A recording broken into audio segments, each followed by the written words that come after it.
Sir இது dead end sir. நீயா ஏன் டெட்ன்னு சொல்ற? ஓ, வழி இருக்க சொல்ற. சார் ம். இந்த இடத்துல எப்படி சார் இவ்வளோ கூட்டம்?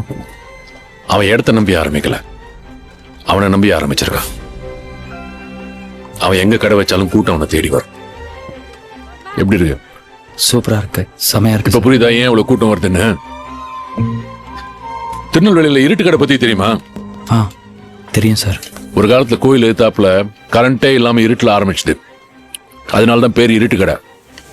ஆனா இப்ப கோயில் எங்க இருக்குன்னு கேட்டா இருட்டு கடைக்கு எதிர்க்க இருக்குன்னு சொல்லுவாங்க. ஒருத்தன் நினைச்சா தன் திறமையால ஒரு லேண்ட்மார்க்கே மாத்த முடியுன்றதுக்கு அது உதாரணம். ஒரு பொருள் அங்க மட்டும்தான் கிடைக்கும்னா அது எங்க இருந்தாலும் கூட்டம் தானா தேடி வரும். இதோ இந்த மாதிரி பூவை தேடிதான் எப்பவும் வண்டு வரும், வண்டை தேடி பூ போவாது.